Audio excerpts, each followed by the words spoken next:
श्री शिवाय नमस्तुभ्यम। ओम नमो भगवते वासुदेवाय। आप सभी को हार्दिक शुभकामनाएं मार्गशीर्ष पूर्णमासी व्रत की। आइए आज सुनी जाने वाली सभी कथाओं का रसवादन कर लेते हैं, आरंभ करते हैं। आप भी कमेंट बॉक्स में भगवान जी का सुमिरन जरूर कीजिएगा और राधे राधे लिखना ना भूलें। आरंभ करते हैं। कथा अनुसार द्वापर युग में एक समय की बात है, यशोदा जी ने कृष्ण जी से कहा, हे कृष्ण, तुम सारे संसार के उत्पन्न करता, पोषक और उसके संहार करता हो। आज कोई ऐसा व्रत मुझसे कहो जिसके करने से मृत्युलोक में स्त्रियों को विधवा होने का भय न रहे तथा यह व्रत सभी मनुष्यों की मनोकामना पूर्ण करने वाला हो। श्री कृष्ण कहने लगे, हे माता, तुमने अति सुंदर प्रश्न किया है। मैं तुमसे ऐसे ही एक व्रत का सविस्तार वर्णन कहता हूँ, ध्यान से सुनना। सौभाग्य की प्राप्ति के लिए स्त्रियों को 32 पूर्णमासी का व्रत करना चाहिए। इस व्रत के करने से स्त्रियों को सौभाग्य संपत्ति मिलती है। यह व्रत अचल सौभाग्य देने वाला, वह भगवान शिव के प्रति मनुष्य मात्र की भक्ति को बढ़ाने वाला महाव्रत है। यशोदा जी कहने लगे, हे कृष्ण, सबसे पहले इस व्रत को मृत्युलोक में किसने किया था, इस विषय में संपूर्ण रूप से मुझसे कहो। श्री कृष्ण कहने लगे कि इस भूमंडल पर एक अत्यंत प्रसिद्ध राजा चंद्रहास से पालित अनेक प्रकार के रत्नों से परिपूर्ण कातिका नाम की एक नगरी थी। वहां पर धनेश्वर नाम का एक ब्राह्मण था और उसकी स्त्री अति सुशीला रूपवती थी। दोनों ही उस नगरी में बड़े प्रेम से रहते थे। घर में धन धान्य आदि की कमी नहीं थी। उसको एक बड़ा दुख था कि उसके कोई संतान नहीं है। इस दुख से वह रोज दुखी रहा करता था। एक समय बड़े तपस्वी योगी उस नगरी में आए। वह योगी उस ब्राह्मण के घर को छोड़कर अन्य सब घरों से भिक्षा लाकर भोजन करता था। रूपवती से वह भिक्षा नहीं लिया करता था। उस योगी ने एक दिन रूपवती से भिक्षा न लेकर किसी अन्य घर से भिक्षा लेकर गंगा के किनारे जाकर प्रेम पूर्वक भोजन को ग्रहण कर ही रहे थे कि धनेश्वर ने योगी से यह सब कार्य किस प्रकार से आपने किया यह करते हुए देख लिया। अपनी भिक्षा का अनादर से दुखी होकर धनेश्वर योगी से बोले, हे महात्मा, आप सब घरों से भिक्षा लेते हैं किंतु मेरे घर की भिक्षा में कभी भी आपने जो है मेरे घर से भिक्षा नहीं लेते हैं। इसका कारण क्या है? योगी ने कहा, निसंतान के घर की भीख पतितों के अन्न के तुल्य होती है और जो पतितों के घर का अन्न खाता है वह भी पतित होता है। चूंकि तुम निसंतान हो अतः पतित हो जाने के भय से मैं तुम्हारे घर से भिक्षा नहीं लेता हूँ। धनेश्वर की बात सुनकर अपने मन में वह बहुत दुखी हुआ और हाथ जोड़कर आंसू बहाते हुए योगी के चरणों में पड़ गया और कहने लगा, हे महाराज, ऐसा कोई आप उपाय बताएं, ऐसा कोई व्रत अनुष्ठान बताएं जिससे पुत्र प्राप्ति मुझे हो जाए। आप की कृपा सदा सर्वदा रहेगी। आप सर्वज्ञ हैं, मुझ पर अपनी कृपा कीजिए। धन की मेरे घर में कोई कमी नहीं है किंतु मैं पुत्र न होने के कारण बहुत दुखी रहता हूँ। आप मेरे इस दुख का हरण करें, आप सामर्थ्यवान हैं। यह सुनकर योगी कहने लगे, हे ब्राह्मण, तुम चंडी की आराधना करो। घर आकर उसने अपनी स्त्री से सारा वृतांत कहा और स्वयं तप करने के निमित्त वन में चला गया। वन में जाकर उसने चंडी की उपासना की और उपवास किया। चंडी ने 16वें दिन उसको स्वप्न में दर्शन दिए और कहा, हे राजन, धनेश्वर जा तेरा पुत्र होगा किंतु वह 16 वर्ष की आयु में ही मृत्यु को प्राप्त हो जाएगा। यदि तुम दोनों स्त्री पुरुष 32 पूर्णमासी का व्रत विधि पूर्वक करोगे तो वह दीर्घायु होगा। तुम्हारी सामर्थ्य जितनी हो उतने आटे के दिए बनाना, शिव जी का पूजन करना, किंतु पूर्णमासी को 32 पूर्णमासी हो जाने पर प्रातःकाल होने पर इस स्थान के समय भी तुम्हें एक आम का वृक्ष दिखाई देगा। उस पर चढ़कर तुम एक फल शीघ्र तोड़कर अपने घर चले जाना और अपनी स्त्री को सब वृतांत कहना। ऋतु स्नान के पश्चात वह स्वच्छ होकर श्री गौरी शंकर का ध्यान पूजन कर उस व्रत को खा लेगी। तब भगवान शंकर की कृपा से उसको गर्भ अवश्य हो जाएगा। जब वह ब्राह्मण प्रातःकाल उठा तो उसने उस स्थान के पास ही एक आम के पेड़ को देखा जिस पर एक अत्यंत सुंदर आम का फल लगा हुआ है। उस ब्राह्मण ने उस आम के वृक्ष पर चढ़कर उस फल को तुरंत तोड़ने का प्रयत्न किया किंतु कई बार प्रयत्न करने पर भी नहीं चढ़ पाया। तब वह ब्राह्मण बहुत चिंतित हुआ और उसने विघ्न नाशक गणेश जी की वंदना करते हुए कहा, हे दयानिधि, आप अपने भक्तों के विघ्नों का नाश करने वाले, मंगल कार्य को करने वाले, दुष्टों का नाश कर रिद्धि सिद्धि देने वाले हैं। आप मुझ पर कृपा कर मुझे इतना बल दे कि मैं अपने मनोरथ को पूर्ण कर सकूं। इस प्रकार गणेश जी की प्रार्थना कर अपने उसकी कृपा से धनेश्वर वृक्ष पर चढ़ गया और एक अति सुंदर आम का फल उसे दिख गया। उसने विचार किया कि जो वरदान से फल मिला है वह अपने आप में अद्भुत है और कोई फल इस पेड़ में मुझे दिखाई भी नहीं दे रहा है। उस धनेश्वर ब्राह्मण ने जल्दी से उस फल को तोड़कर अपनी स्त्री को लाकर दे दिया और इसकी स्त्री ने अपने पति के कहे अनुसार उस फल को ग्रहण किया और वह गर्भवती हो गई। देवी जी की असीम कृपा से उसे एक अत्यंत सुंदर पुत्र हुआ जिसका नाम देवीदास रखा गया। माता पिता के हर्ष और शोक के साथ वह बालक शुक्ल पक्ष की चंद्रमा की भांति अपने पिता के घर में सुंदर बढ़ने लगा। भवानी की कृपा से वह बालक बहुत सुंदर, सुशील और विद्या में निपुण था। दुर्गा जी की आज्ञा अनुसार उसकी माता ने 32 पूर्णमासी का व्रत पूर्ण रूप से रखना प्रारंभ कर दिया था। उससे उसका पुत्र बड़ी आयु वाला हो जाए, बस मन में यही इच्छा थी। 16 वर्ष लगते ही देवीदास के माता पिता को बड़ी चिंता होने लगी कि कहीं उनके पुत्र की इस वर्ष मृत्यु न हो जाए। इसलिए उन्होंने अपने मन में विचार किया कि यह दुर्घटना हमारे सामने हो गई तो वह सहन नहीं कर सकेंगे। उन्होंने देवीदास के मामा को बुलाया और कहा कि हमारी इच्छा है कि देवीदास 1 वर्ष तक काशी जाकर विद्या अध्ययन करे और उसको अकेला भी नहीं छोड़ना चाहिए, इसलिए तुम साथ में चले जाओ और 1 वर्ष पूर्ण होने के पश्चात वापस लौटा कर ले आना। सब प्रबंध कर माता पिता ने काशी जाने के लिए देवीदास को एक घोड़े पर बैठाया, उसके मामा को भी साथ में भेज दिया। किंतु यह बात उसके मामा और किसी और से नहीं कही। धनेश्वर ने सपत्नी अपने पुत्र की कामना तथा दीर्घायु के लिए माँ भगवती की आराधना और पूर्णमासी व्रत को पूर्ण आहुति के साथ करना शुरू कर दिया। खूब देवी की आराधना की, महादेव की भक्ति की। इस प्रकार 32 पूर्णमासी का व्रत पूर्ण किया गया। कुछ समय पश्चात एक दिन दोनों मामा भांजे रात्रि बिताने के लिए किसी गांव में ठहरे थे। उस दिन उस गांव में एक ब्राह्मण के अत्यंत सुंदरी, सुशील, विदुषी और गुणवती कन्या का विवाह होने वाला था। जिस धर्मशाला के अंदर वर और बाराती ठहरे हुए थे, उस धर्मशाला में देवीदास और उसके मामा भी ठहरे हुए थे। संयोगवश कन्या को तेल आदि चढ़ाकर मंडप आदि के कृत्य किए गए। लग्न के समय वर को ऐसी आभूति हुई। अस्तुवर के पिता ने अपने कुटुंब वासियों से परामर्श कर निश्चय किया कि यह देवीदास मेरे पुत्र जैसा ही है, इसके साथ अपने जो उसका है वह लगन करा दो और बाद में विवाह के अन्य सब काम मेरे लड़के के साथ हो जाएंगे तो बड़ी कृपा होगी। ऐसा सोचकर देवीदास के मामा ने मामा से जाकर बोला कि तुम थोड़ी देर के लिए अपने भांजे को हमें दे दो, जिससे विवाह के लग्न का सब काम सुचारू रूप से हो जाए। तब उसके मामा कहने लगे कि कुछ भी मधुपर्क आदि कन्यादान के समय वर को मिले वह हमें दे देना, तो मेरा भांजा इस बारात का दूल्हा बन जाएगा। यह बात वर के पिता ने स्वीकार कर ली और उसने अपने भांजे वर को बनाने के लिए दे दिया और उसके साथ सब विवाह कार्य भी रात्रि में पूर्ण विधि विधान से संपन्न हो गया। अब रात्रि में संपूर्ण कार्य तो हो गए, पत्नी के साथ वह भोजन न कर सका और अपने मन में सोचने लगा कि ना जाने किसकी स्त्री होगी। वह एकांत में इसी सोच में निश्वास छोड़ने लगा, अर्थात उसके आंसू नहीं रुक रहे थे। तब वधू ने पूछा कि क्या बात है, आप इतने उदासीन और दुखी क्यों हैं?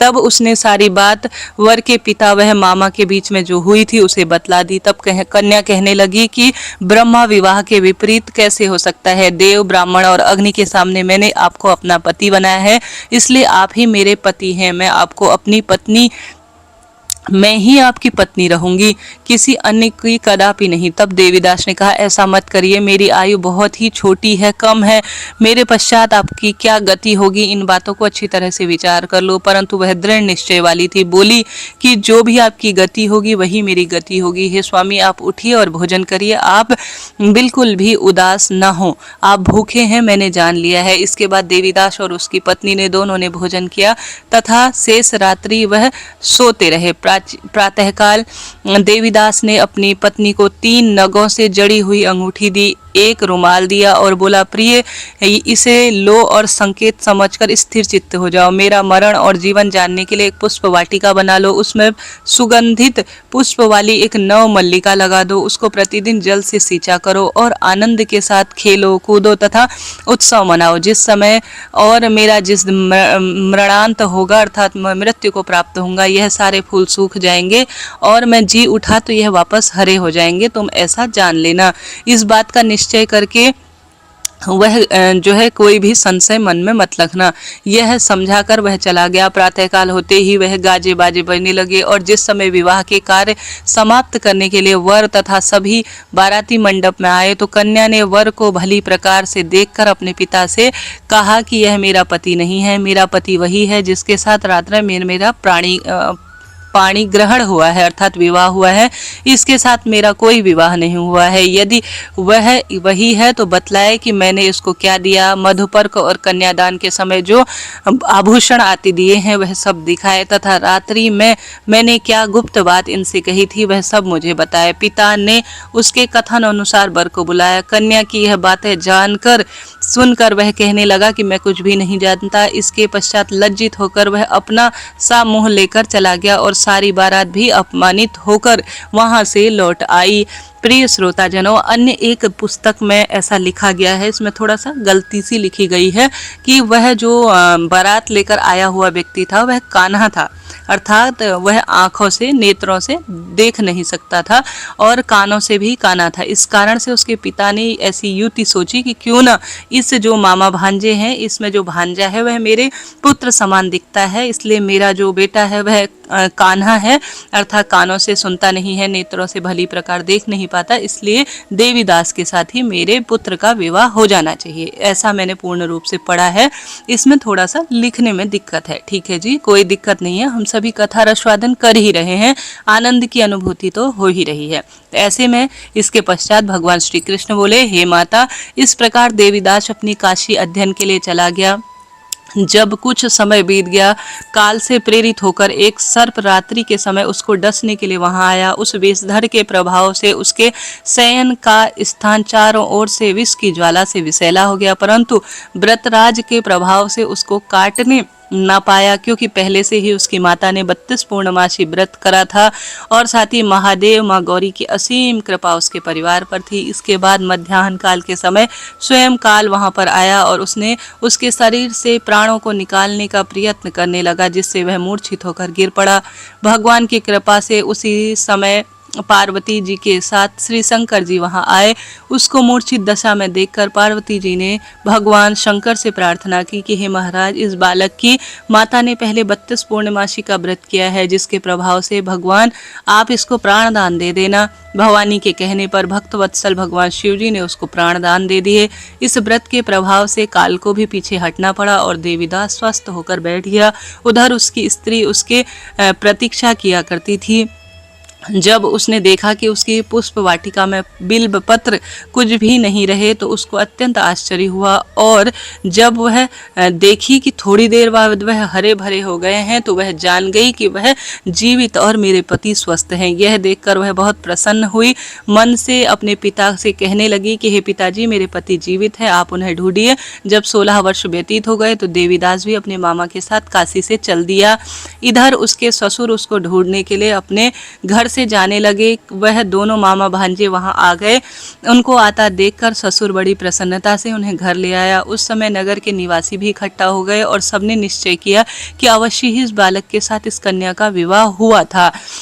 उस बालक को जब कन्या ने देखा तो पहचान लिया और कहा, यही तो है जो मेरे पति हैं। मैंने पूर्ण आपको संकेत दे दिया था, परंतु सभी कहने लगे कि भला हुआ जो यह आ गया, और सब नगर वासियों ने खूब आनंद मनाया। कुछ दिन बाद देवीदास अपनी पत्नी और मामा के साथ ससुर के घर से बहुत सारा उपहार आदि लेकर अपने घर की ओर प्रस्थान किया। जब वह अपने गांव के निकट आया तो कई लोगों ने उसको देखकर उसके माता पिता को पहले ही खबर दे दी कि तुम्हारा पुत्र देवीदास अपनी पत्नी और मामा के साथ आ रहा है। ऐसा समाचार सुनकर पहले तो उन्हें विश्वास नहीं हुआ, किंतु जब सभी लोगों ने आकर उनकी बात कही, समर्थन किया तो उनको आश्चर्य हुआ। लेकिन थोड़ी देर में देवीदास ने अपने मामा के साथ आकर अपने माता पिता के चरण पर अपना शीश रखा, प्रणाम किया। उनकी पत्नी अपने सास ससुर के चरणों का वंदन किया तो माता पिता ने अपने पुत्र और पुत्रवधू को देखकर हृदय से लगा दिया। दोनों की आंखों में प्रेम अश्रु बहने लगे। अपने पुत्र और पुत्रवधू के आने की खुशी में धनेश्वर ने बड़ा भारी उत्सव किया। ब्राह्मणों को भी दान दक्षिणा दी।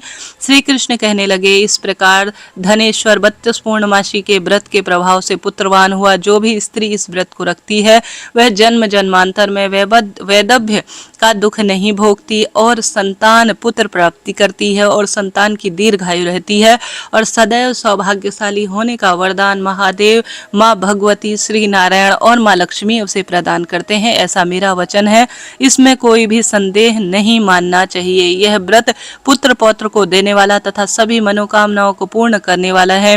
32 पूर्णमासी के व्रत करने से व्रती की सब इच्छाएं पूर्ण हो जाती हैं। भगवान शिव जी की कृपा से सब कार्य सिद्ध हो जाते हैं। बोलिए महादेव की जय, सत्यनारायण भगवान की जय। प्रिय श्रोताजनों, इस तरह से यह 32 पूर्णमासी की व्रत की कथा मैंने सुनाई जो आज मार्गशीर्ष पूर्णिमा के दिन सुनी जाती है। इसके साथ साथ आज अन्नपूर्णा जयंती भी है और आज सर्वश्रेष्ठ दिन है जो कि जीवन में भाग्य की रेखाओं को प्रबल करने वाला है। आइए अन्नपूर्णा माता की कथा का भी रसवादन कर लेते हैं। बोलिए अन्नपूर्णा माता की जय। हिंदू पौराणिक कथा के अनुसार देवी पार्वती और शिव जी पासे का खेल खेल रहे थे। खेल में भगवान शिव अपना सब कुछ हार गए, लेकिन भगवान शिव विष्णु जी के पास गए और उन चीजों को वापस पाने का रास्ता पूछने लगे। जिस प्रकार विष्णु जी ने उन्हें बताया कि भौतिक चीजें दुनिया में सिर्फ एक भ्रम है। इससे माँ पार्वती बहुत क्रोधित हुई क्योंकि वह भौतिक सुख सुविधाओं की प्रदत्ता हैं, इसलिए उनसे छिपने का उन्होंने फैसला किया। इससे संसार में भारी अराजकता फैल गई। सभी को संसाधनों की कमी और भोजन की कमी का सामना करना पड़ा। चूंकि माँ पार्वती मात्र प्रेम का अवतार हैं, इसलिए वह अपने बच्चों को कष्ट नहीं दे सकती। इसलिए उन्होंने देवी अन्नपूर्णा का रूप धारण किया और पृथ्वी पर जाकर जिसे भी आवश्यकता हुई उसे भोजन वितरित किया। यही कारण है कि लोग मार्गशीर्ष महीने की शुक्ल पक्ष की श्रेष्ठ पूर्णिमा व्रत रखते हैं ताकि जीवन में अन्न धन के भंडार भरे रहें और हमेशा प्राचुरता और पोषण मिलता रहे। इस तरह से यह आज अन्नपूर्णा माता की कथा भी श्रवण की जाती है।